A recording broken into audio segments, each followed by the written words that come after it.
అంతకుముందు జాతీయ అంతర్జాతీయ కంపెనీల నుంచి నాణ్యతమైనటువంటి మంచి ఫార్ములా ఆమోద ముద్ర నుంచి వచ్చేటువంటి బ్రాండ్స్ ఉంటే జగన్మోహన్ రెడ్డి వాళ్ళని గన్నబెట్టి భయపెట్టి వాళ్ళని లోపరుచుకొని వాళ్ళ చేత నాసి రకమైనటువంటి మందులు తయారు చేయించి 10 రూపాయలు మిగిలే చోట 90 రూపాయలు మిగిల్చుకునే స్థాయికి ఎలా దిగజారిపోయాడు, అసలు ఎలా జరిగిందని చిన్న ఉదాహరణ చూపిస్తాను. ఇది నీళ్లు, ఇది స్పిరిట్.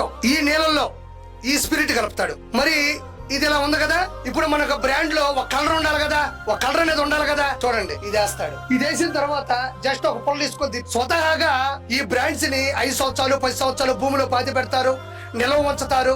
దానికి ఒక డేట్ ఉంటుంది, అప్పుడే జనాల్లోకి తీసుకొస్తారు. దానికి ఒక ఆమోదమైనటువంటి పత్రం ఉంటుంది, దానికి ఒక ముద్ర కూడా ఉంటుంది.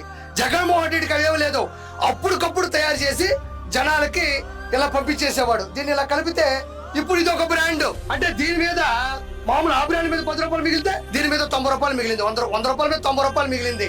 ఏం లేదు దీంట్లో ఖర్చు. నీళ్లు అంత, స్పిరిట్ అంత, కలర్ పౌడర్ అంతే. కాకపోతే ఇదే సేమ్ ఇక్కడ కనబడుతున్న దాన్ని ఏం చేస్తాడంటే 10,000 రూపాయలు బ్రాండ్ అని క్రియేట్ చేసి ఆ సీసా మారుస్తాడు. ఆ సీసాలో కూడా ఇంకొంచెం మారాలి అనుకుంటే ఇప్పుడు చూడండి, ఇప్పుడు నేను ఇది క్వార్టర్ ఈ కలర్ లో ఉంది. ఇప్పుడు మనకేం కావాలి, 10,000 రూపాయల సీసా కావాలి. ఇదిగో మళ్ళీ నీళ్లు, ఈ నీళ్లు పోయిన తర్వాత దీంట్లో మళ్ళీ ఇంకొంచెం స్పిరిట్. ఒకటే స్పిరిట్ ఉంటుంది, నీళ్లు ఉంటాయి, కలర్ మారుతుంది అంతే. కలరు, బాటిల్ సైజు, బాటిల్ మారుతుంది. ఇప్పుడు చూడండి, 10,000 రూపాయలు బాటిల్ రెడీ. దీన్ని తీసుకెళ్లి కలుపుతాడు. ఈ మూడింటిని కలిపి దీంట్లో పోస్తారు. కానీ మారింది ఒకటే, కలర్ మారింది, బాటిల్ సైజు మారింది, దాని మీద స్టిక్కర్ మారింది, పేరు మారింది అంతే. ఇదే లిక్కర్ స్కామ్.